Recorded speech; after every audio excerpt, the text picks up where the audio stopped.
poursuivre, merci de vous asseoir. Notre message du dimanche dernier, le titre qu'on avait donné était « La lumière ». Quelqu'un peut dire avec moi « La lumière ».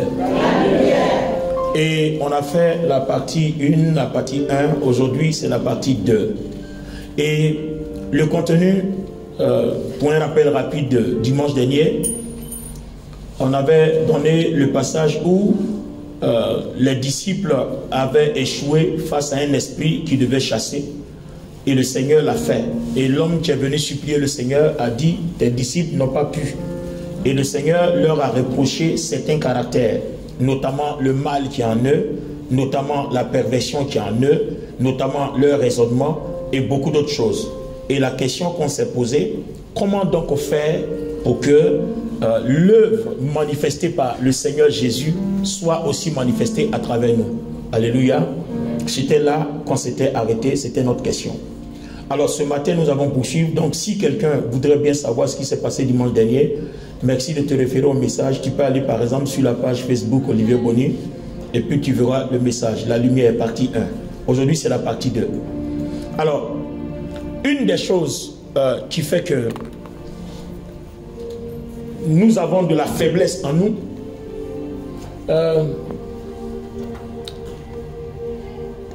il y a quand même un paramètre de quelque chose à comprendre. Vous voyez,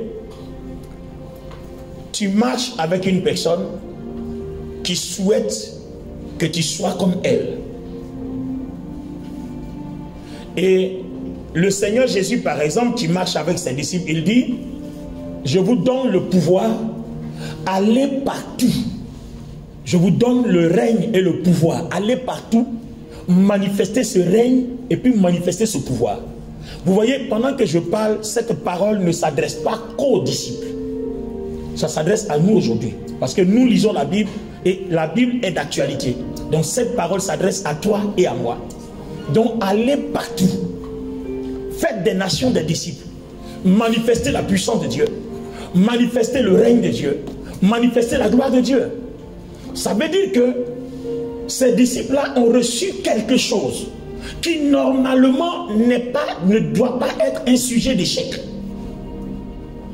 Vous voyez, regardez par exemple, je vous donne un passage ici. Allons-y dans Hébreux, le chapitre 2, verset 8. Tu as tout mis à leurs pieds. Tu as tout mis à leurs pieds sous leur autorité. Dieu a donné aux êtres humains le pouvoir sur toutes choses.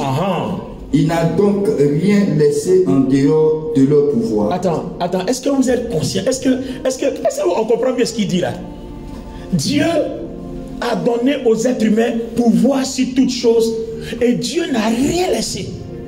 Ça veut dire que il n'y a rien sur cette terre que toi en tant qu'être humain chrétien appartenant à Christ, il n'y a rien sur lequel toi tu n'as pas pouvoir. Enfin, je ne sais pas si je lis bien, ou bien si je comprends bien.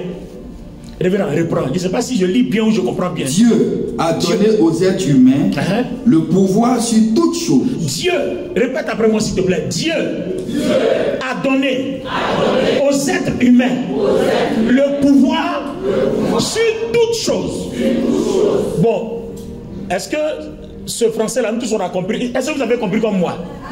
C'est-à-dire que là où tu es arrêté, là où je suis arrêté, il n'y a pas quelque chose sur cette terre. Lion, serpent, cobra majeur, cobra mineur, sorcier, féticheur, occultiste, magicien. Il n'y a pas quelque chose sur laquelle toi, tu n'as pas pouvoir selon Dieu, selon la grâce que Dieu t'a faite.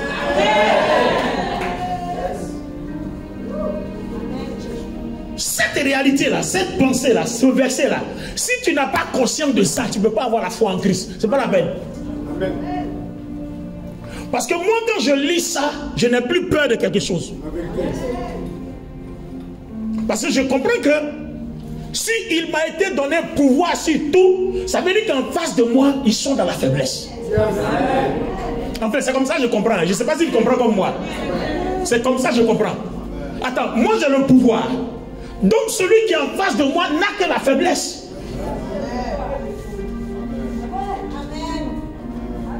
Quelle que soit la puissance qu'il manifeste, il est faible. Parce que regardez bien, c'est quoi la différence entre le pouvoir et la puissance?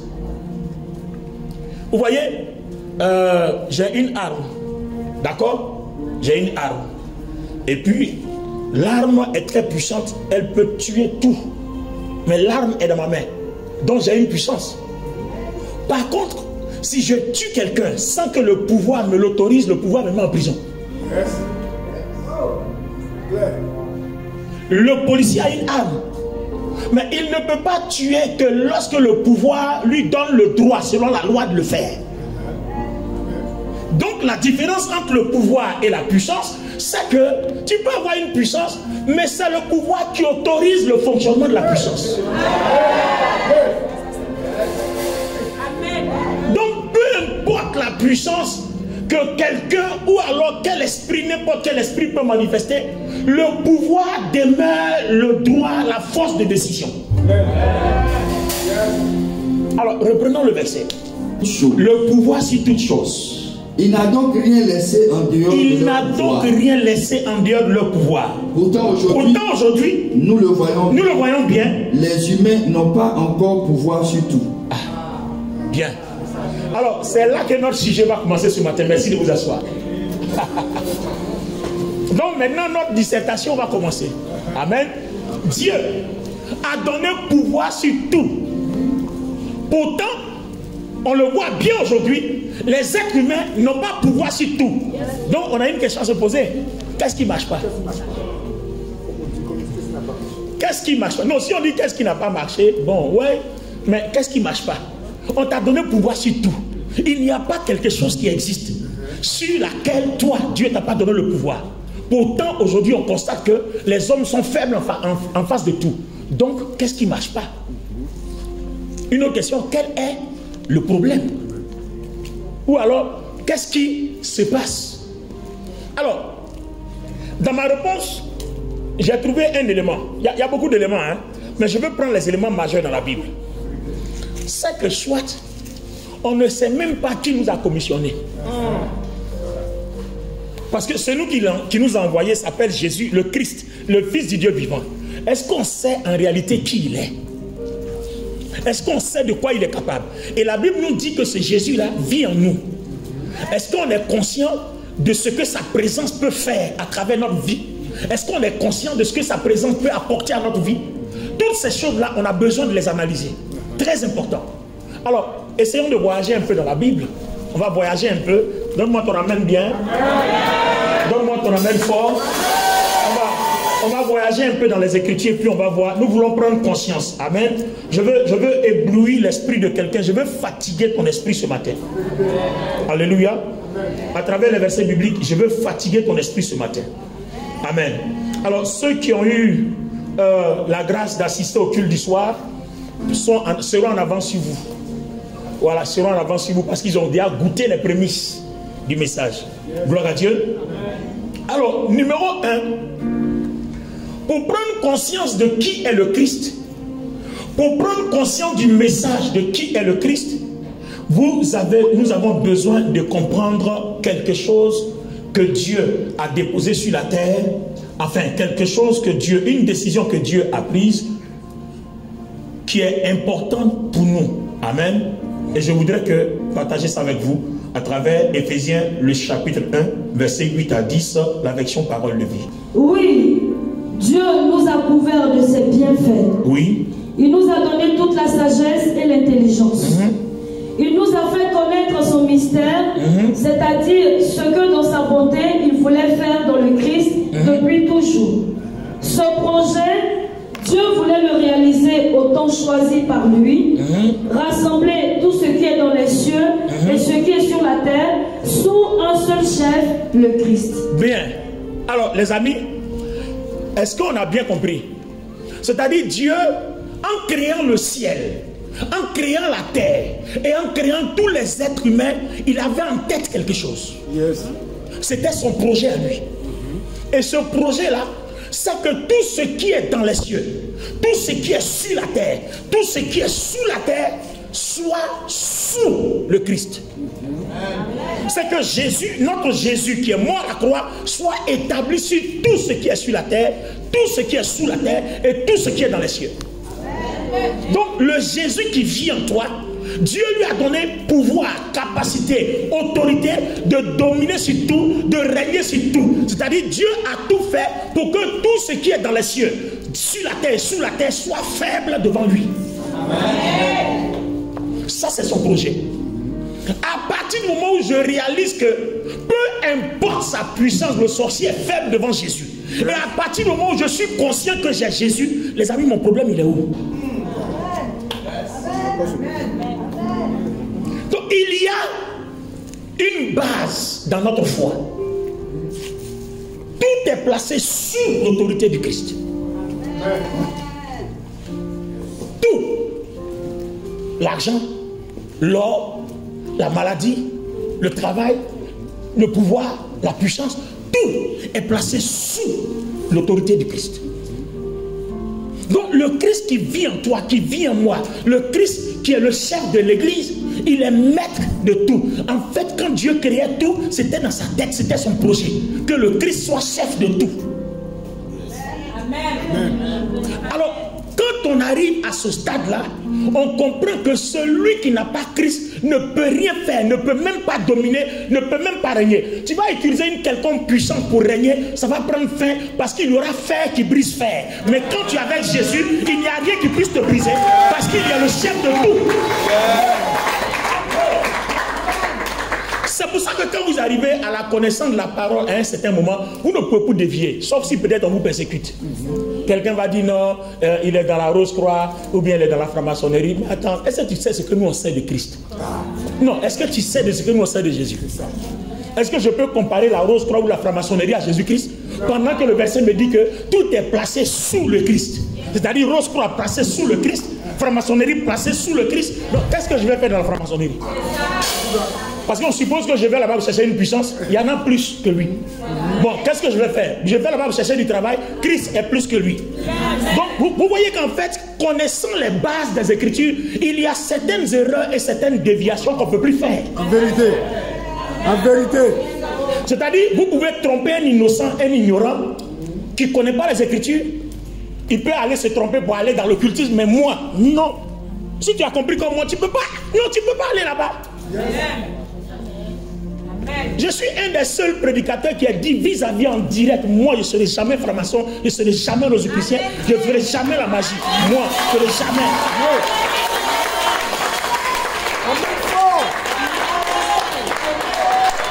Je dis bien, je ne ferai jamais. Et quand je dis jamais, c'est jamais.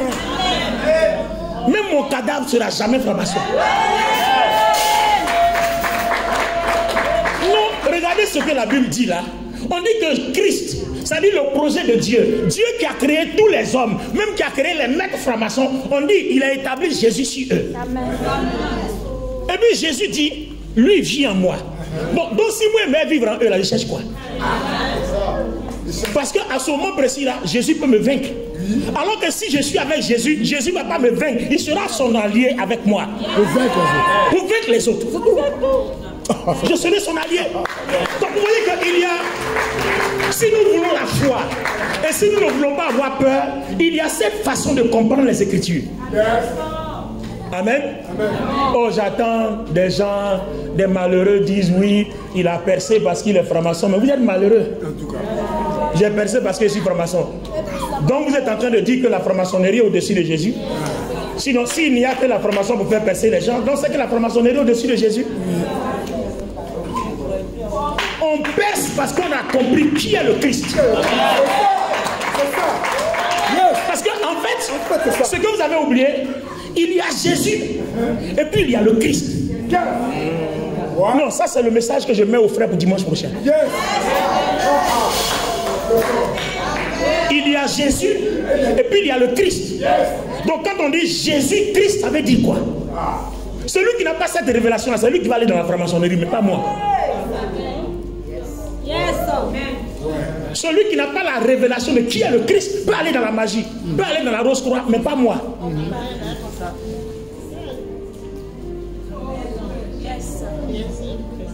Est-ce que je peux entendre la main de quelqu'un?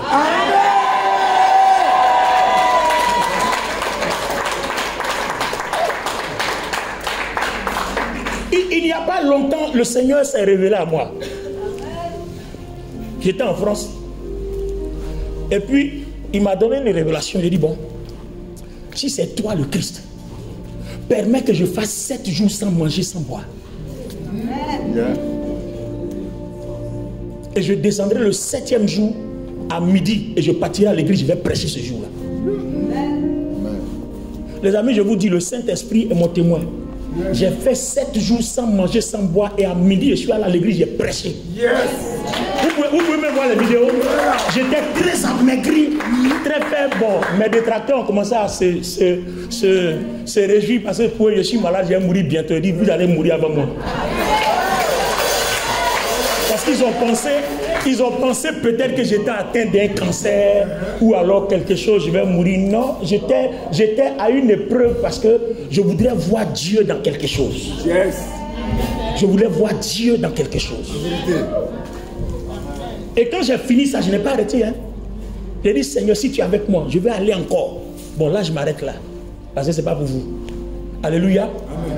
Quand vous avez la révélation de qui est Jésus et qui est le Christ, et quand vous faites le mixage des deux, mais attends, est-ce qu'un sorcier peut rester devant vous? Je te donne rendez-vous dimanche prochain. Viens écouter ce message-là. Amen.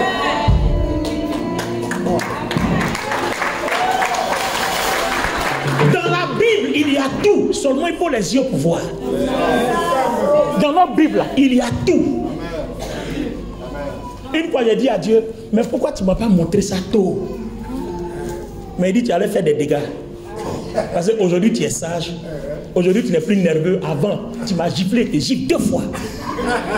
Tu m'as tapé, tu tapes 3 fois. Amen. Mais maintenant, quand tu me dis, je te réagis quand il dit, tu me fais pitié. C'est pour toi, tu es grave. Va, mais si tu ne te réponds pas, tu vas mourir. C'est-à-dire, moi-même aujourd'hui, je me dis, je suis surpris que, bon, pas que je n'ai pas mal, mais je suis surpris que j'ai la force de ne pas réagir. J'ai la force de prendre sans fair play.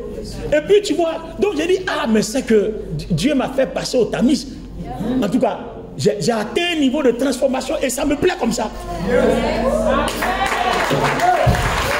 Mais les amis, je vous dis, avant, quand j'étais arrivé en France, il y a un monsieur qui m'a insulté. Il a insulté la partie féminine de ma maman. Je l'ai frappé. Ah mon ami, toi tu m'as regardé comment? Et puis tu insultes la partie féminine. Vous savez, vous connaissez cette... Je ne vais pas dire, mais vous connaissez non, la partie féminine de ma maman. Il me regarde comme ça, moi pasteur. Puis il me dit, ta mère quelque chose. Non, je n'ai pas joué à lui. Non, je vous le dis, honnêtement, je me confesse. Je n'ai pas joué à lui. Dans la chair, on a réglé ça. J'ai réglé son cas propre. Et puis les gens disent non, il est pasteur, puis il a fait ça. Il dit, donc, à votre avis, là, on insulte là, la partie féminine de la mère d'un pasteur. Si, il sait que je suis pasteur, puis il fait ça. Bon, et puis après, quand le temps passe, vous voyez non, quand le temps passe, et puis je m'assois, je regarde, je dis, mais Boni, pourquoi tu as fait ça même? Il fallait le laisser. Il fallait le laisser. Bon, malheureusement, le gars il est mort après. Non, je vous dis, il y a des choses qu'on ne fait pas. Il y a des choses qu'on ne fait pas. Vous voyez? Et puis après, moi-même j'ai dit, bon. Donc c'est tout ça là, quand je regarde tout ça, j'ai dit, bon. Si tu t'impliques trop dans quelque chose, la force que Dieu t'a donnée là, ça peut faire des dégâts. Or, on comprend que Dieu ne donne pas une grande puissance aux personnes qui ne sont pas transformées. Yes. Parce que tu peux faire des dégâts. Imagine-toi que un grand homme de Dieu comme ça, Dieu t'a donné une grande onction, et puis parce que tu es énervé, tout le monde doit mourir. C'est dangereux. Ça fait qu'il y a certains niveaux que tu ne pourras pas franchir. Dieu va plafonner sa grâce sur toi. Et c'est ce qui m'est arrivé à un moment. À un moment donné, j'étais bloqué. Jusqu'à ce que je réalise qu'il fallait que je débloque. Et c'est comme ça que je suis allé chercher la face de Dieu. Et dit à Dieu, si c'est toi qui es avec moi, permets que je jeûne 7 jours sans manger, sans boire. Et que le même jour, là, quand je finis là, j'aille prêcher. Quand j'ai fini ce signe là, j'avais l'impression qu'on a déchiré mon corps, on a levé toutes les choses. Ça fait que là où je suis, tu peux me gifler, ça me fait mal, mais je ne vais pas te répondre. Je vais aller parler en prière à Dieu. Mais toi, je vais te laisser partir. Si tu veux, moque-toi de moi, je suis faible, c'est pas grave. Il faut aller. Mais devant là-bas, tu vas régler ton cas là-bas. Amen. Vous voyez? Amen. Alors, les amis, je suis en train de vous dire une chose. Si vous avez la révélation de Jésus et du Christ à une certaine dimension, il y a quelque chose que vous ne pouvez pas faire. Il y a certaines choses, il y a des choses dans lesquelles vous n'allez pas vous impliquer. Parce que votre présence même est gravissime. Ce seul verset-là, ça fait peur. Dieu a tout placé sous le Christ. Il dit Dieu a donné pouvoir à tous les êtres humains. Mais ceux qui pourront manifester ce pouvoir-là, c'est des gens délivrés, c'est des gens transformés, c'est des gens qui savent manifester l'amour pour leur prochain, qui ne vont pas tuer pour un rien, qui ne vont pas détruire pour un rien, mais qui vont plutôt aider. Quand vous savez comprendre les autres, Dieu est d'accord avec vous. Donc vous voyez que le Seigneur a reproché à ses disciples-là qui n'ont pas pu chasser le démon. Il dit, le mal est en vous. Parce que tout simplement, ils ont voulu que toute la Samarie brûle. Ils ont voulu invoquer le feu, que la Samarie brûle, parce que la Samarie a refusé de recevoir Jésus. Donc, si quelqu'un a son pain qui ne te donne pas, parce que tu as le pouvoir, il doit brûler.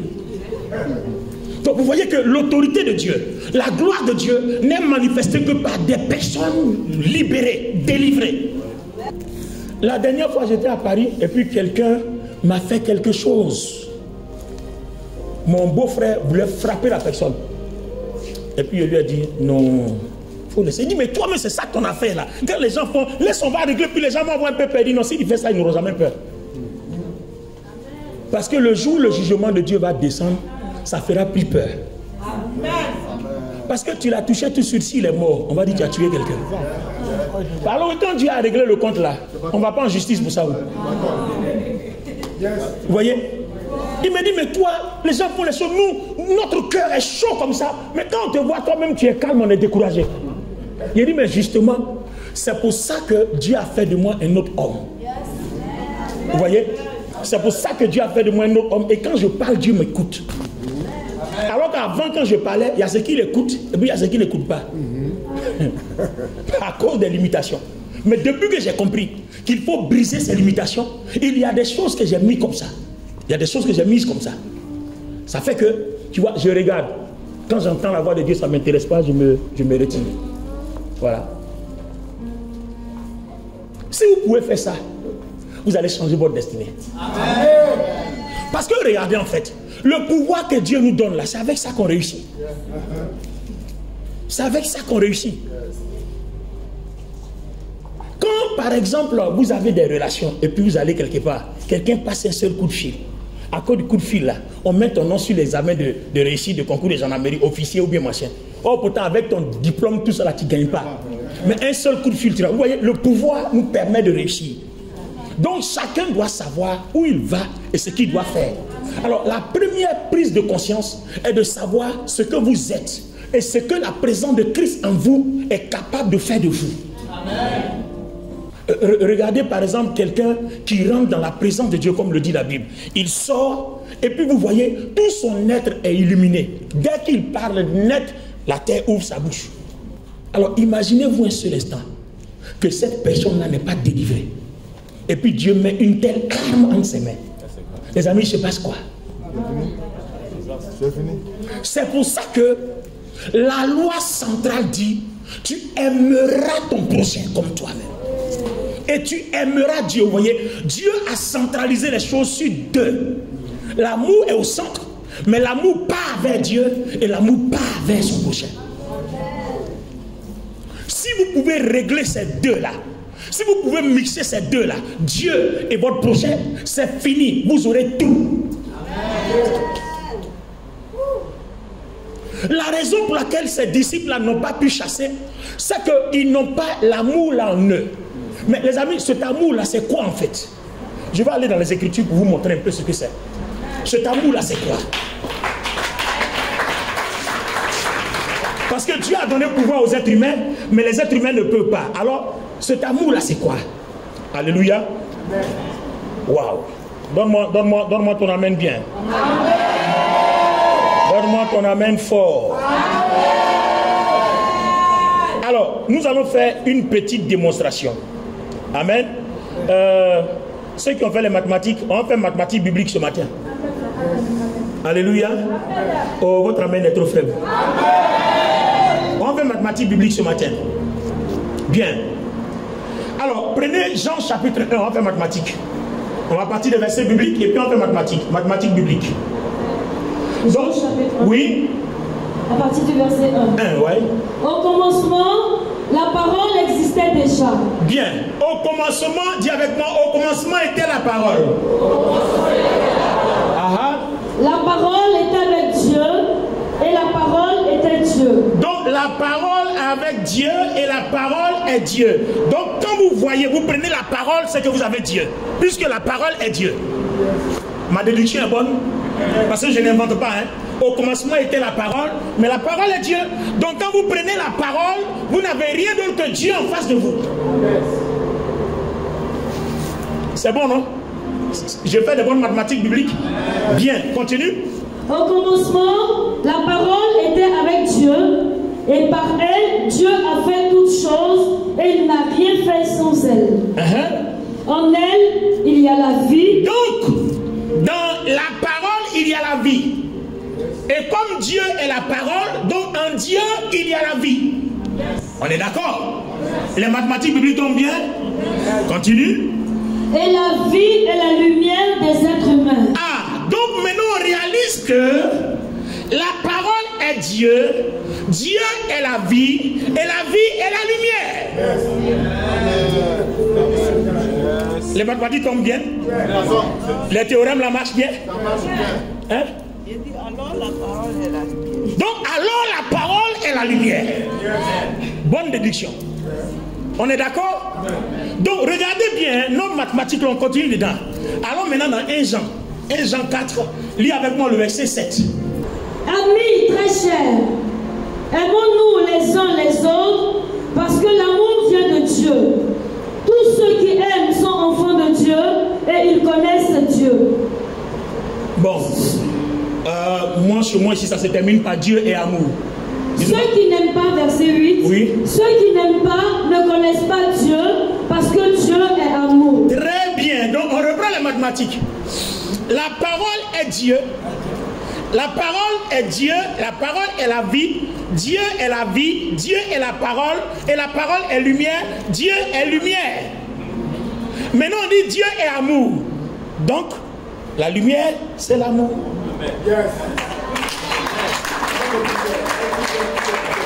Donc si vous voulez que la lumière de Dieu brille en vous, la seule chose à manifester, l'amour. En fait, la lumière là, ce n'est pas que la lumière soit, et puis on allume, on appuie sur les interrupteurs, les lumières s'allument. Non, notre interrupteur c'est l'amour. Une fois que nous appuyons sur la gâchette de l'amour envers notre prochain et envers Dieu, la lumière de Dieu qui est la vie s'éclaire. Enfin, nous éclaire, elle se déploie et elle se manifeste. Donc l'amour, c'est la porte pour permettre l'opération de la lumière de Dieu en nous et à travers nous.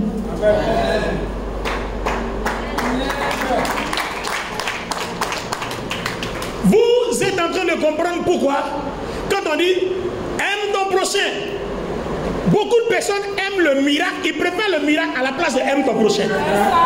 Mais là où il n'y a pas de lumière, c'est-à-dire Dieu n'est pas là, la vie n'est pas là, donc il ne peut pas avoir de miracle.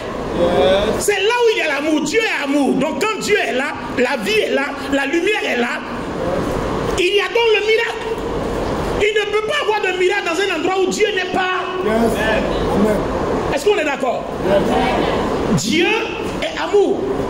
Alors, permettez-moi de vous donner d'autres versets, vous allez voir.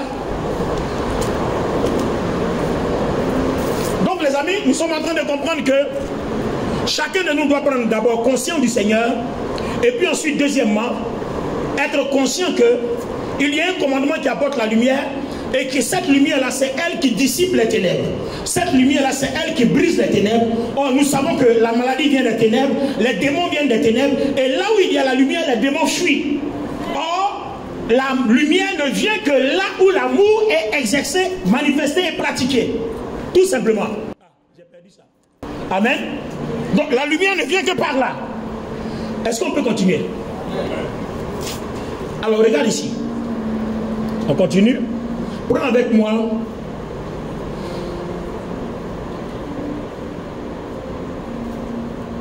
Prends avec moi 1 Corinthiens 13, 1, 3. Je peux parler les langues des hommes et les langues des anges. Mais si je n'aime pas les autres, je suis seulement une cloche qui sonne, une cymbale bruyante. Ah, si je parle la langue des hommes et des anges, mais que je n'ai pas l'amour, je suis comme un airain qui résonne et comme une cymbale retentissante.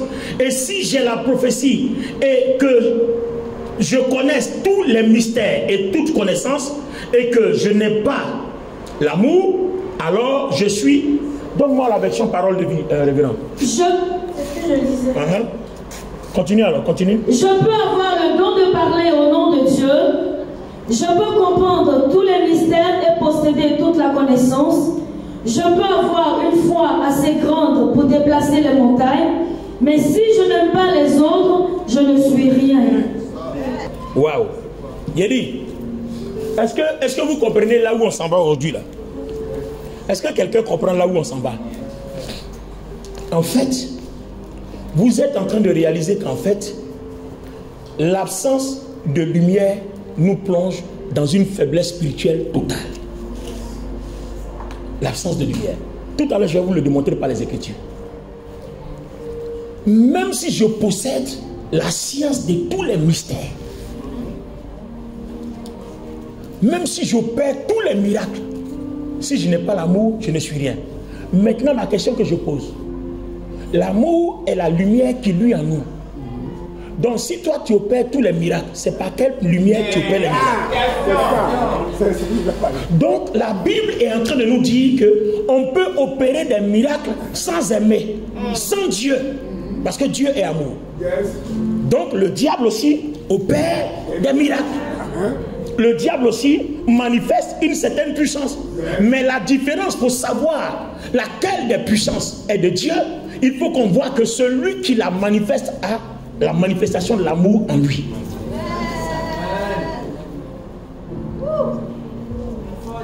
Je ne sais pas si vous percevez la chose telle que je l'aperçois. Donc, il y a même profondément là-bas, il est écrit quelque part, même si je donne ma vie pour être brûlé, hein? Je peux distribuer toutes mes richesses à ceux qui ont faim. Je peux livrer mon cœur ou mon corps au feu. Mais si je n'aime pas les autres, je n'y gagne rien. Donc, toi, c'est-à-dire, pour sauver quelqu'un, non, si il dit pour sauver quelqu'un même, c'est trop bon. C'est-à-dire, tu peux même mourir pour une cause. Mais si la cause pour laquelle tu meurs là, si pendant que tu meurs pour cette cause, l'amour n'est pas en toi, tu es mort pour rien. C'est-à-dire, tu es mort pour rien. Donc, vous voyez, quand on dit je n'ai pas l'amour, je ne suis rien, ça veut dire que je ne suis pas éclairé.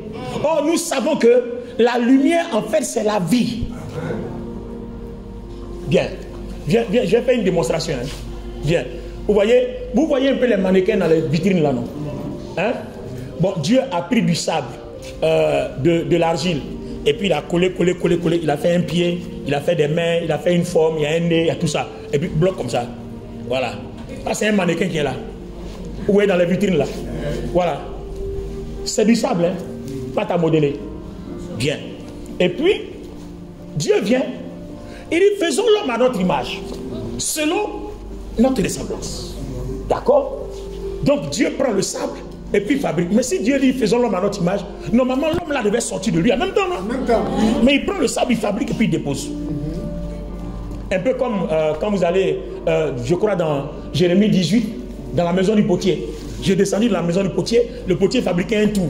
Et le tour qu'il fabriquait ne réussit pas, alors il le brisa pour fabriquer un autre. Vous voyez? C'est la même chose, hein? Dieu prend, il fabrique. Et puis Dieu arrive, qu'est-ce qu'il fait? Il fait comme ça. Commence à bouger maintenant. Alors, Dieu a soufflé en lui le souffle de vie. C'est-à-dire Dieu a envoyé en lui la lumière.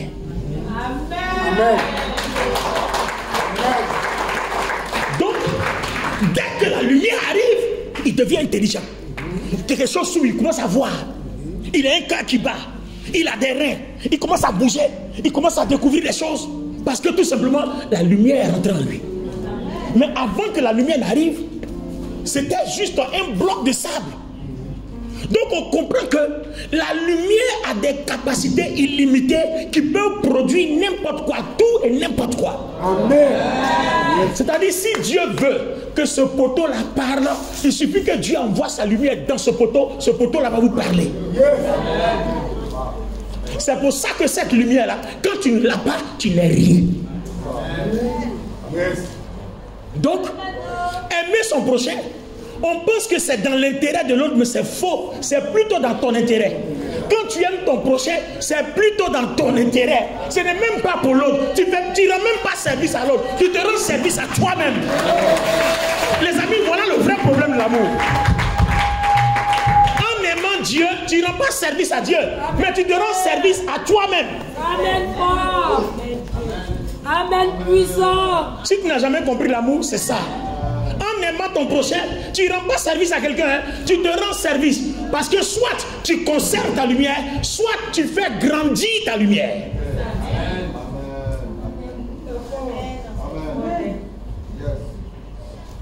C'est pour ça que je vous ai dit, quelqu'un qui comprend un truc comme ça en fait quoi dans Rose Croix, dans la formation. Eux-mêmes là-bas, là, ils parlent de lumière. Et ils parlent de Illuminati, non? C'est-à-dire qu'ils connaissent l'importance de la lumière. Mais seulement, ce n'est pas le Christ. Oh, nous, notre lumière, là, c'est Jésus qui est le Christ. J'ai dit, dimanche prochain, ne rate pas ce message.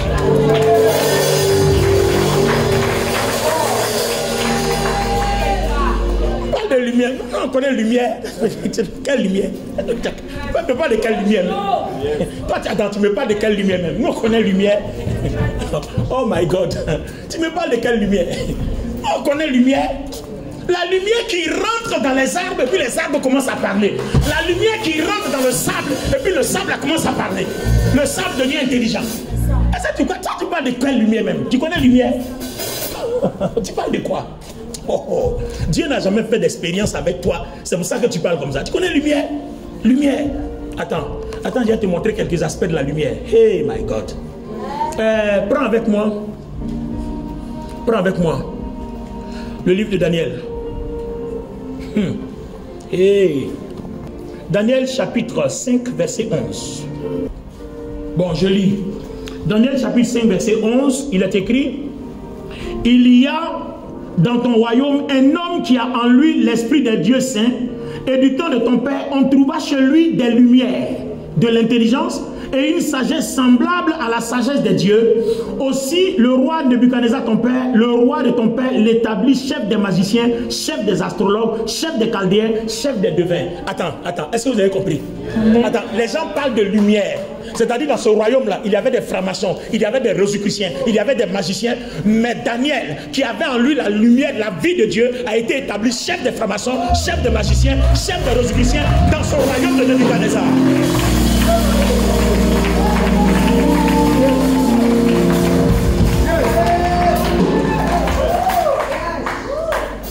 Le verset n'est pas clair. Donc dis-moi, c'est pour quelle raison je vais être franc-maçon? Puisque quand on adore le Christ, on est leur chef.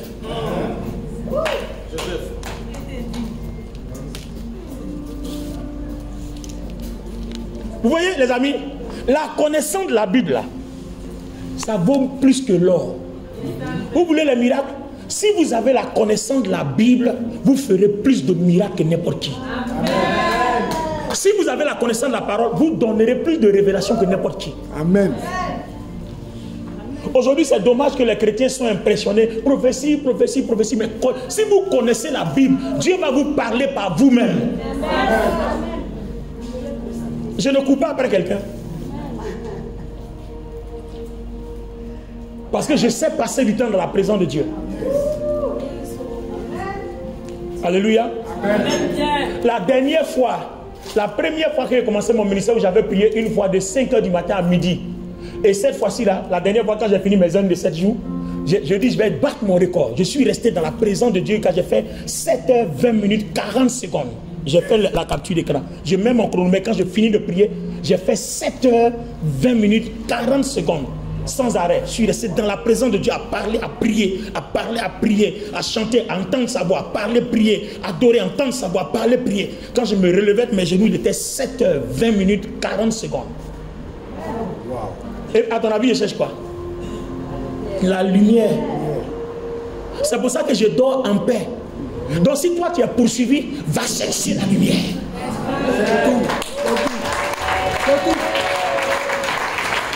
Va chercher la lumière. Attends, tu veux que je te donne la référence? Allons dans la Bible. Non, je ne parle pas beaucoup, hein. C'est écrit. Hein? Lis-nous le verset 14. Revenons, on s'en va dans la Bible. Cette fois-ci, après le verset 14 de Daniel, va dans Somme. J'ai appris sur ton compte que tu as en toi l'Esprit de Dieu et qu'on trouve chez toi des lumières, de l'intelligence et une sagesse extraordinaire. Bien. Vous avez vu, non? Ça dit, quand il y a lumière en toi, tout ce que tu fais, c'est extraordinaire. Tout ce que tu fais là, c'est extraordinaire.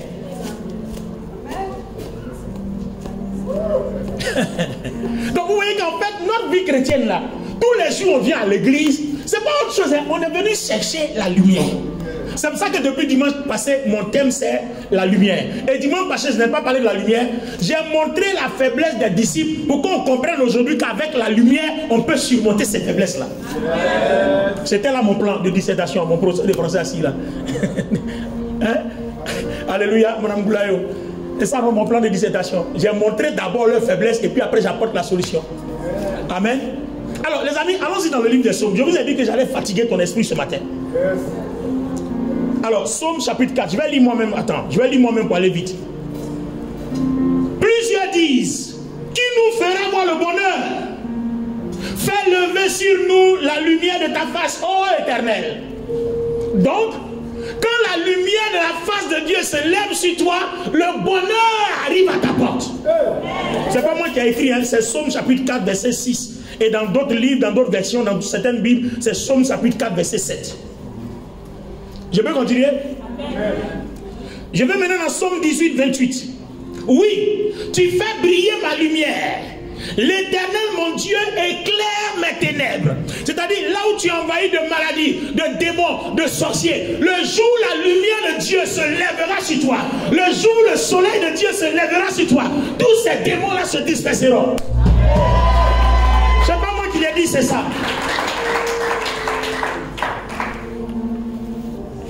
Je peux continuer? J'ai dit que j'allais fatiguer ton esprit ce matin. Tu permets que je continue? Dis-moi ton amen bien. Alléluia. D'accord. Allons-y dans Proverbes chapitre 27, verset 1. Psaume de David. L'Éternel est ma lumière et mon salut. De qui aurais-je crainte? Voilà. Le verset est là. Hein, révérend? Est-ce que je peux avoir peur de quelque chose?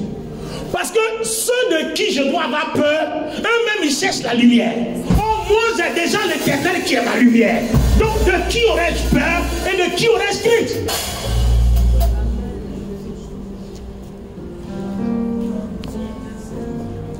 On ne peut pas connaître toutes ces paroles-là et puis aller faire la magie. C'est pas possible. Ce n'est pas possible, les amis.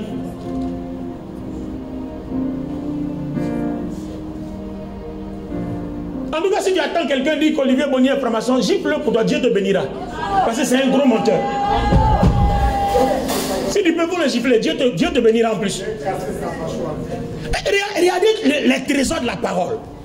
Les gens cherchent lumière. Nous on dit, l'Éternel est notre lumière, il est déjà en nous.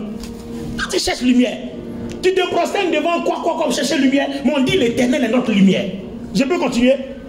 Psaume 36, 9. Car auprès de toi est la source de la vie. Par ta lumière, nous voyons la lumière. Aïe,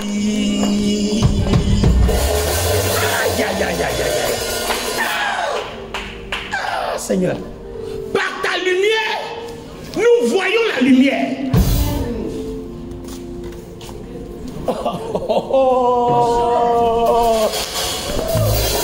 ta lumière, nous voyons la lumière. Par ta lumière, nous voyons la réussite. Par ta lumière, nous voyons la vie. Par ta lumière, nous voyons le succès. Par ta lumière, nous voyons la délivrance. Par ta lumière, nous voyons la guérison. Par ta lumière, nous voyons le miracle. Par ta lumière, nous voyons la prospérité. Par ta lumière, nous voyons la gloire. Si cette lumière n'est pas là, tu ne verras rien. Par ta lumière, nous voyons la lumière. Wow!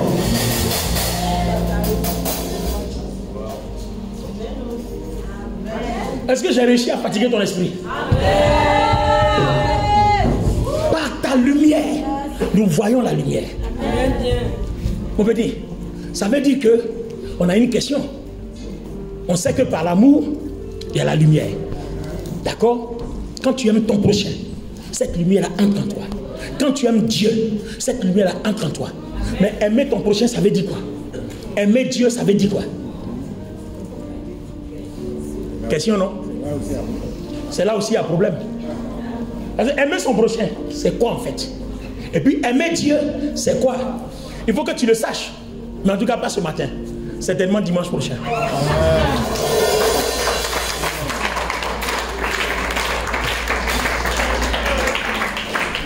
Mais pour le moment, je veux fatiguer ton esprit et la lumière. Aïe. C'est pour ça que nous, on va jeûner, on cherche la lumière. Parce qu'on a compris qu'en fait, tout ce qu'on est en train de faire là, tout tourne autour d'une affaire de lumière. Plus ta lumière est intense, plus tu es puissant. Aussi simplement. Plus ta lumière est glorieuse, plus les ténèbres s'éloignent de toi. Ils ne passent même pas là où tu passes. Parce que quand ils entrent en contact avec la lumière, ça les consume. C'est pour ça que le démon de Gadara, quand il a vu Jésus, il a commencé à crier, il est venu se prosterner. Que nous veux-tu? Ne nous envoie pas dans les lieux arides, ne nous envoie pas dans les ténèbres. Parce qu'ils savent que la lumière, qui est la vie, a le pouvoir de destruction sur eux. Est-ce que tu es conscient de ce que le Christ en toi représente? Il dit, je suis le chemin, la vérité et la vie. Et comme nous savons que la vie est la lumière, donc je suis le chemin, la vérité et la lumière. Donc la lumière, c'est aussi la vérité. Donc par ta lumière, nous voyons la lumière, nous connaissons la lumière. Si cette lumière ne t'éclaire pas, tu ne peux pas être une personne transformée, tu ne peux pas être une personne raisonnable. Non, tu seras toujours une personne quelconque. Mais quand elle t'a touché, quand la lumière de Dieu t'a touché, non, non, c'est même pas quelqu'un qui te donne des conseils. Toi-même tu t'assois et puis tu sais ce que tu as fait. Pourquoi un Jean nous dit quoi? Que vous avez reçu l'onction, que l'onction qui en vous enseignera toutes choses. Il parle de la lumière. Quand cette lumière vous a touché, mais tu n'as même pas besoin qu'on te dise ça là, c'est pas bon. Tu sais déjà, puisque Dieu t'interpelle. Waouh! Laisse-moi te donner un ou deux versets et puis on va s'arrêter là pour aujourd'hui. La lumière.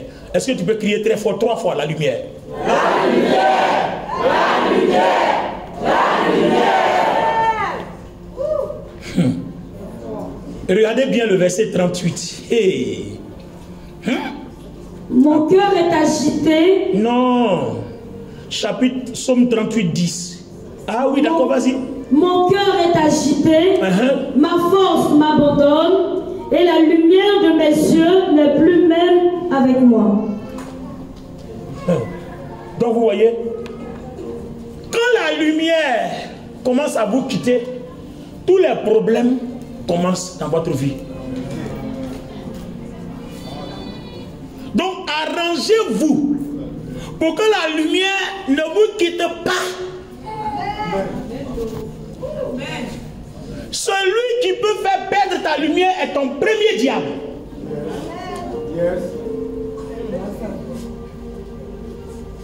Alors, la lumière de Dieu se localise en 3 endroits. Paul nous dit aux Corinthiens, ne savez-vous pas que votre corps est le temple de Dieu, que l'Esprit de Dieu habite en vous, que la lumière habite en vous? Donc il y a ton corps qui est un local de la lumière. Et Proverbe 4 dit, garde ton cœur plus que tout, car de lui proviennent les sources de la vie. Donc il y a ton cœur qui est un autre local, qui est la fondation même, qui diffuse même la lumière jusqu'à ton corps. Maintenant il y a ta bouche. La Bible dit c'est de l'abondance du cœur que la bouche parle. Si tu veux que ta bouche soit puissante, il faudrait que la lumière qui est dans ton cœur accompagne ta bouche. Mais si elle arrive dans ta bouche, qu'elle croise le mensonge dans tes lèvres, elle affaiblit la parole.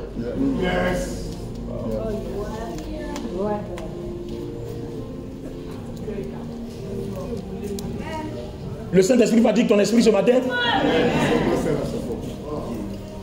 Dans ton cœur, il y a quelque chose. Parce que la Bible dit quoi? Quand le Saint-Esprit descend, il fait son dépôt dans ton cœur. Donc, il y a la lumière, donc il y a la vie, il y a la force de Dieu dans ton cœur. Donc quand tu dis au nom de Jésus, sors, effectivement, pourquoi ça marche? Parce que la force de la lumière accompagne ta voix. Donc ça devient la parole. Donc c'est comme tu envoies du feu. Maintenant, regardez les amis. Le problème c'est que le feu sort de ton cœur. D'accord? Quand il arrive au niveau de ta bouche, le mensonge est parce que ta bouche héberge les ténèbres. À cause du mensonge, à cause des critiques, à cause des calomnies, à cause des fausses accusations, à cause de toutes ces choses dont tes bavardages, enfin, dans lesquels tu es impliqué, à cause de ta bouche, quand le feu arrive, les ténèbres à qui tu as donné pouvoir dans ta bouche éteignent ce feu-là. C'est pour ça que j'ai aimé Abraham. Quand j'ai étudié l'histoire, Abraham n'a jamais menti. Abraham, quand vous étudiez l'histoire d'Abraham, il n'a jamais menti. Peu importe, il va trouver une parole de sagesse, mais il n'a jamais menti. Il ne va pas te dire oui, il ne va pas te dire non, il va te trouver une parole de sagesse parce que le mensonge ne doit pas sortir de sa bouche. C'est pour ça que c'était un homme fort. Abraham, à lui seul, a gagné une guerre contre plusieurs nations. Quand l'autre était enfermé à Sodome et Gomorrhe, quand on avait enlevé sa famille, contre les rois de Kedelaomer, Abraham lui seul, avec à peine 300 personnes, il les a vaincus. Parce que c'était un homme juste. Alors, que dit la lumière dans la bouche des hommes justes? Les hommes justes, c'est des gens qui savent garder leur corps, qui savent garder leur cœur et qui savent garder leur bouche.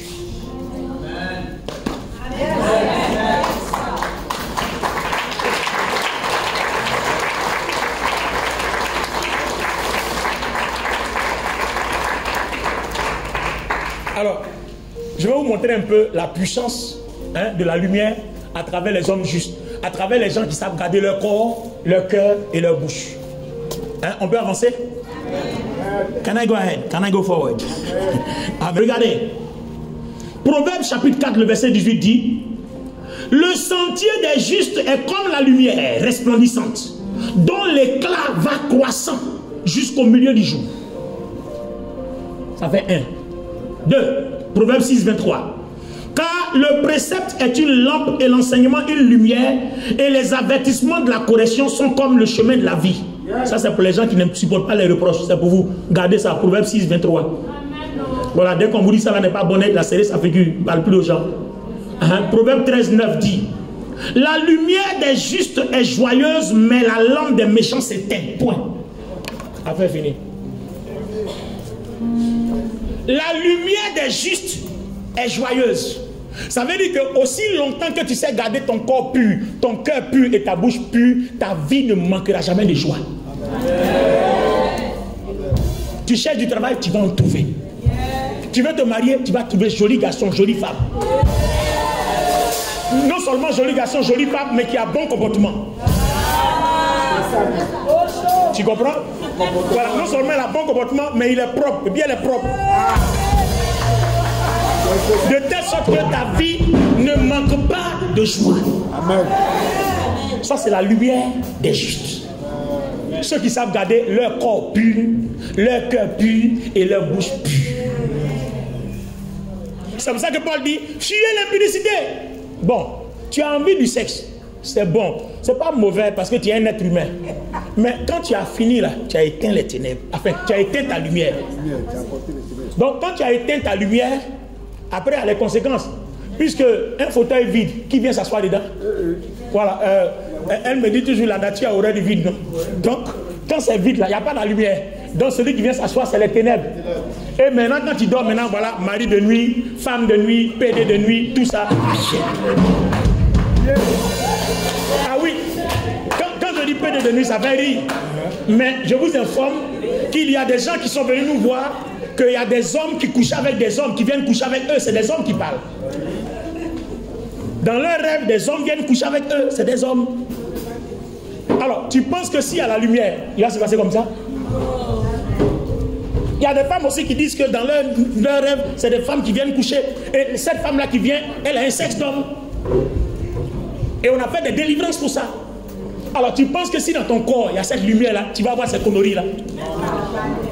Il n'a qu'à venir essayer. Quand il finit, là, il va mourir en même temps. Et comme il sait qu'il n'a pas envie de mourir, il ne viendra pas là. Donc, garde ton corps. Ton corps est le temple de Dieu. Le problème, c'est que la lumière, vous voyez, Jésus a tout vaincu à la croix. Il est tellement puissant. Et il ne s'est pas donné un autre trône. L'endroit merveilleux qu'il a trouvé, c'est dans ton corps. Parce que si cette lumière demeure dans ton corps, tu n'as aucun problème. Donc, la seule chose qui peut suivre ton corps, il y a soit l'impudicité, rapport sexuel au mariage, qu'on appelle fornication aussi. Il y a la masturbation. Tu sais te faire plaisir. Bon, de toute façon, écoutez, s'il n'y a pas femme, bon, écoute, voilà, s'il n'y a pas homme, dans tous les cas, moi, il sait faire. Ça aussi, ça éteint ta lumière. Maintenant, un autre péché contre le corps, quoi encore? Bon, adultère, là, c'est sexe, non? Donc, c'est la même chose. Voilà, tout ce qui est sexe inapproprié, voilà, ça éteint la lumière. Maintenant, dans ton cœur, tout ce qui peut éteindre la lumière dans ton cœur, ta colère, ta rancœur, ta jalousie, hypocrisie même là, c'est hypocrisie. Quoi encore? Frustration. Quoi encore? Orgueil. Quoi encore? La haine. Quoi encore? L'envie. Voilà. Vous voyez? Quand toutes ces choses-là sont remplies dans ton cœur, c'est-à-dire c'est comme si toi-même tu as invité les ténèbres de venir s'asseoir. Alors la solution, il faut que Dieu, c'est-à-dire par ta repentance, que tu invites la lumière à venir. Quand la lumière vient, et ils s'en vont. Enfin, pourvu que tu ne retournes plus encore. Maintenant, au niveau de ta bouche, je viens de finir de parler. Donc, vous voyez, si vous savez gérer ces trois endroits, vous êtes un homme juste, vous êtes un homme pur, et vous êtes un homme saint, une femme sainte, une femme pure devant Dieu. Si vous savez gérer ces trois endroits de votre vie, le corps, le cœur et la bouche. Corps, cœur, bouche. On me demande pourquoi il dit ça devant toi.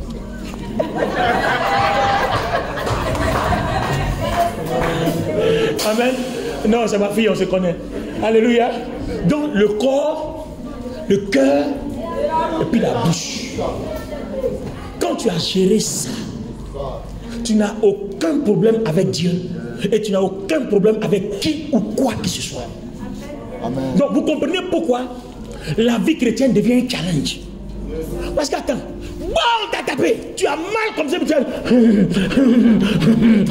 puis tu es là. Si tu as pu faire que tu n'as rien fait, ta lumière augmente. Amen. Donc vous voyez qu'en fait, l'intérêt que tu dois regarder pour ne pas répondre, c'est à cause de la lumière qui est en toi. Donc vous voyez qu'il y a toujours un intérêt.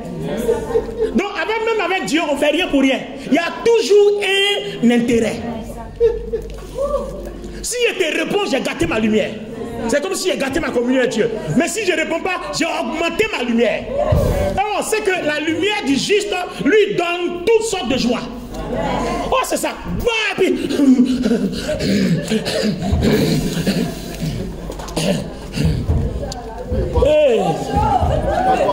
Et puis tu laisses. Tu vois? Et quand tu as laissé comme ça, on dit quoi? Ta lumière t'apporte la joie. Demain qu'on dit un dossier, quand tu te présentes, on prend pour toi. Le problème, c'est que celui qui t'a giflé a eu une victoire devant les hommes, mais devant Dieu, il est éteint. En fait, voilà la différence.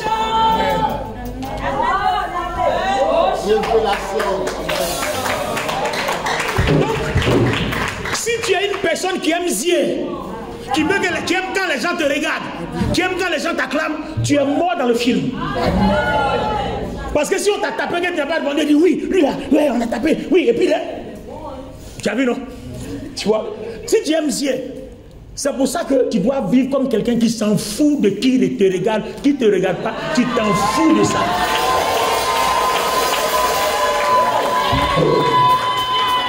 Je dis, tu t'en fous de qui te voit pas, on s'en fout de ça. Voilà. Moi, mon intérêt, c'est de conserver ma lumière. Que tu me regardes, que tu ne me regardes pas, ça ne change pas l'illuminosité de ma lumière. Ça ne change pas l'intensité de ma lumière. Ça ne change pas la gloire de ma lumière. Que tu parles bien, que tu parles mal de moi, ça ne change pas la gloire de ma lumière. Donc on s'en fout. On s'en fout. On s'en fout.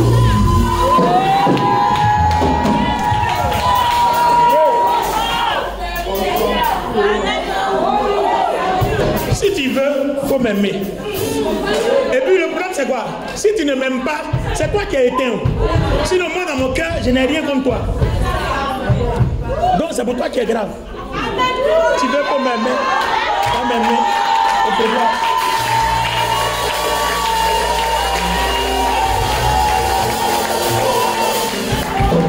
Vous voyez? Savoir comprendre la Bible nous libère, ça nous rend libres. C'est pour ça que la Bible dit, si le Fils t'a franchi, tu seras réellement libre.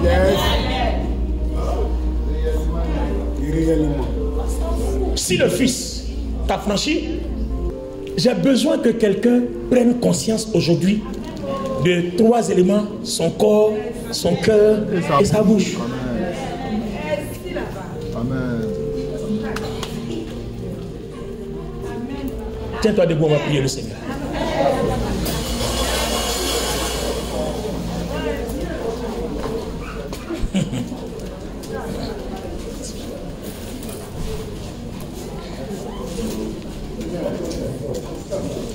Est-ce que quelqu'un est béni ce matin?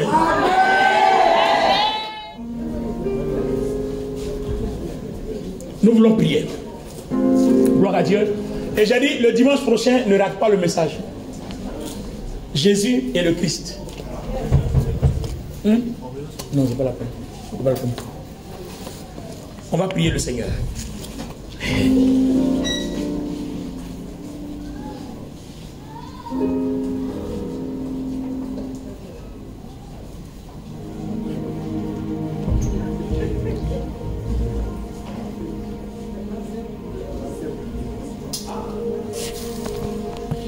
Waouh.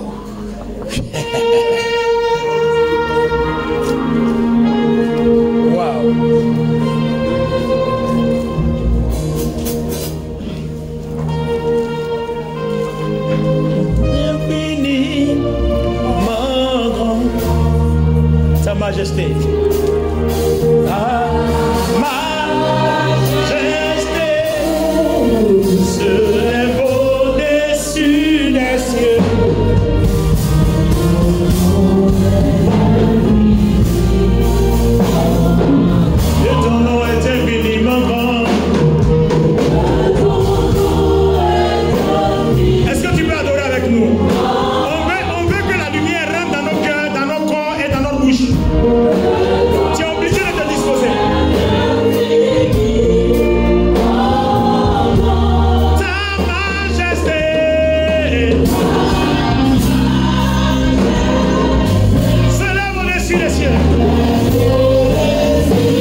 Je te présente mon cœur. Je te présente mon corps. Et je te présente ma bouche. J'ai besoin de ta lumière dans mon cœur. Parce que je veux être transformé. Je veux être délivré. J'ai besoin de ta lumière dans mon corps. Parce qu'il est le temple de Dieu. J'ai besoin de ta lumière dans ma bouche. Parce qu'elle proclame tes oracles. Et elle confirme tes œuvres par ta parole. Seigneur, Seigneur, viens en moi. Seigneur, touche-moi. Seigneur, délivre-moi. Libère-moi. Alors tu vas prier pendant 2 ou 3 minutes. Pendant que tu vas le même prix, demande à Dieu. Tu connais tes faiblesses. Tu connais tes faiblesses. Demande à Dieu de te rendre libre. Demande à Dieu de te libérer. Demande à Dieu de t'apaiser. Tu connais tes faiblesses. Toutes les zones de faiblesse de ton corps, les zones de faiblesse de ton cœur. Demande à Dieu de te libérer.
Pourquoi le Seigneur Jésus a dit que toutes les fois qu'on se réunit, qu'on prenne son corps et son sang? Parce que quand nous le mangeons et que nous buvons son sang, il purifie notre corps, il purifie notre cœur et il purifie notre bouche. C'est-à-dire tous les aspects qui doivent être purifiés pour que nous soyons rendus agréables à Dieu. Le Seigneur le fait automatiquement. C'est-à-dire en fait, ça ne dépend pas de toi, ça dépend du Seigneur à cause de la foi que tu as en lui. C'est pour ça que j'interpelle les personnes qui ne sont pas baptisées. Faites-vous baptiser, parce que se baptiser, c'est prendre l'engagement que Christ est ton Seigneur et Sauveur. Venir à l'église sans le baptême ne signifie rien devant Dieu. Ça veut dire que tu n'as rien fait. Le diable aussi est dans l'église. Donc n'importe qui fréquente l'église. Donc quand tu es baptisé, tu as pris un engagement d'être enfant de Dieu. C'est-à-dire, tu as pris l'engagement devant Dieu de respecter la pureté de ton corps, de ton cœur et de ta bouche pour que Dieu se serve de toi. Et puis en le faisant aussi là, tu garantis ton ciel. Le jour où tu es mort, tu vas au ciel. Le jour où la trompette sonne, tu vas au ciel. Est-ce que quelqu'un comprend ça? Donc si tu n'es pas baptisé, fais-toi baptiser, c'est pour ton intérêt. Regardez par exemple, on suppose que j'ai commis un péché et que Dieu a du mal à me pardonner. Si tout de suite je me répands que je prends ce repas, à cause du corps de... C'est-à-dire, si à cause de moi il ne peut pas me pardonner, mais à cause de Jésus, il pardonne tout. Pourquoi? Parce que la Bible dit, son projet là, c'est que tout soit soumis au Christ. Donc là où Christ est d'accord, il est aussi d'accord. C'est-à-dire, en fait, je m'inscris dans son projet. Donc même si Dieu a envie de me tuer, si je me répands bien sincèrement que je prends ce repas, il va rejeter son verdict. Donc vous voyez, donc voilà un autre élément qui nous permet de relancer notre pureté afin que nous-mêmes on le conserve. Afin qu'on la conserve. Amen. Donc quand la Sainte Seine, le corps et le sang du Christ ont purifié ton cœur, ton corps et ta bouche, Dieu te demande désormais de maintenir ce cap-là de pureté. Je vais vous expliquer une chose. Regardez-moi seulement. Je vais vous expliquer une chose. Dakouri vient. Tout le monde voit Dakouri, non? Vous voyez, on suppose que Dakouri a donné sa vie à Jésus. Mais en tant qu'être humain, le péché ne l'abandonnera pas. Ah oui, les amis, ça je vous dis, si tu tapes à poitrine d'un homme, c'est un homme plus, un jour Dieu va t'humilier devant les gens. Parce que, étant fait de chair, le péché ne manquera jamais. C'est pour ça que le Seigneur lui-même il a garanti tout ça. Parce qu'il sait que notre cœur, notre corps et notre bouche sont trois éléments convoités par le diable. C'est les endroits qu'il attaque. Satan n'attaque pas le débat. Il attaque ton corps, il attaque ton cœur, il attaque ta bouche. C'est par là-bas, il a trois portes. Trois portes majeures. Une porte, et puis, tu vois, ça parce que, voilà. Tu vois, non? Donc, lui, il a donné sa vie à Jésus, mais en tant qu'être humain, il continue de pécher, mais il vient à l'église. Et puis, on suppose qu'il n'y a pas ce rebelle. Et puis, je me dis, Seigneur, purifie-moi de ton sein, puis Dieu ne le coupe pas. Parce que c'est sa bouche. Ta bouche qui dit, Seigneur, purifie-moi là. Le péché est dedans, donc la parole ne la monte pas. Vous avez compris maintenant. Il y a des prières, vous mettez à vous prier, ça ne monte pas avec toi. Vous voyez, ta bouche n'est pas bonne. Ah, j'ai passé par là. C'est pas un autre message, j'ai passé. Hein? C'est pas un autre message. Souvent, certaines personnes se mettent à genoux. À cause de leur bouche, leur prière ne monte pas. Parce que la parole qui vient de ton cœur, quand ça arrive là, ça annule. Ce qui va venir n'est pas agréable à Dieu, donc ça ne va même pas dans sa présence. Bien. Donc, le Seigneur Jésus, sachant qu'on est des êtres humains, qu'on peut périr, si jamais il meurt, il va en enfer. Donc, le Seigneur va relancer notre sainteté, notre pureté, notre rachat chaque sabbat, chaque fois qu'on se rencontre. Il dit, prenez ça toutes les fois que vous vous rencontrez. Bon, avant, on prenait ça chaque un mois, et puis après on dit, nous, on est en train de tuer les chrétiens, on va ramener ça chaque sabbat. Parce qu'il dit toutes les fois que vous vous rencontrez. Normalement, même si on se rencontre, même en culte du soir, on peut prendre. Parce qu'il dit toutes les fois que vous vous rencontrez. Vous voyez? Donc, là où Dakouri a un porte-à-faux vis-à-vis du Seigneur, quand il va manger le corps et il va boire le sang, Dieu lui-même prend la charge sur lui, parce que c'est comme si ses fardeaux sont tombés sur Jésus à la croix. Et Dieu lui-même, même si Dieu le déteste jusqu'à la cause de ce que Christ a fait à la croix, Dieu va lui pardonner quand même. Donc Dieu prend le soin chaque 7 jours de relancer notre salut. Et cette précaution-là, c'est pour que personne n'aille en enfer. Parce que la probabilité que tu deviennes abominable en une semaine, bon, c'est quand même faible. C'est quand même faible.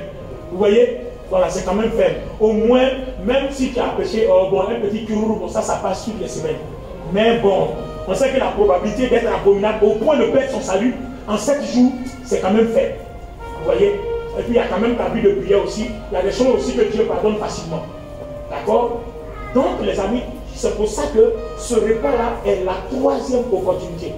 Après avoir connu qui est le Christ, après avoir connu ce que c'est que l'amour, après avoir compris qu'il faut garder son cœur, son corps et son âme, sa bouche, pardon, c'est le 4e élément. Le 4e élément, c'est la Sainte Seine, qu'il ne faut jamais négliger dans l'église. Vous négligez la Sainte Seine, vous êtes mort dans le film. C'est-à-dire que tu n'as pas pris la Sainte Seine, tu accumules les péchés d'une semaine et puis l'autre semaine encore continuer. Donc il va falloir, c'est comme un tremplin d'évacuation. Donc quand on prend ce repas, on évacue quelque chose. Donc quand Dieu, si jamais tu meurs, Dieu ne va pas compter tes péchés depuis, il va compter tes péchés depuis ce dimanche. Est-ce que vous comprenez la profondeur? Par exemple, quelqu'un a pris la Sainte Seine comme ça, et puis la personne meurt. Non, on ne va pas regarder tes péchés d'avant-hier. C'est-à-dire, aujourd'hui, tu as pris la Sainte Seine, non? C'est fini. Si tu es mort demain, on va compter tes péchés de demain. Or, quelle est la probabilité que le péché de demain t'amène en enfer? Ça veut dire que tu es sauvé. Donc, c'est une précaution que le Seigneur a donnée pour que tout le monde soit sauvé.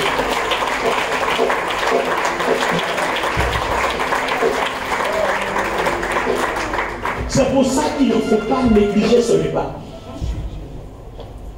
Amen. Alors, nous allons aller à cette table. Et après ça, on va prier. On va déclarer des paroles sur vous. Et nous croyons qu'après ce repas-là, toutes les paroles, puisqu'on est purifié, on est pardonné, Donc la route est ouverte, non? Ça veut dire que la lumière va rentrer. Voilà, donc tout ce qu'on va déclarer, ça va marcher. Parce que la lumière a trouvé sa porte pour entrer. Donc la lumière trouve sa porte soit par l'amour, soit par ton corps, soit par ton cœur, soit par ta bouche, mais trouve aussi la porte aussi par la Sainte Seine. Alors on va se mettre à genoux, on va demander pardon à Dieu pour nos péchés. Et puis on va vous donner ça. Voilà.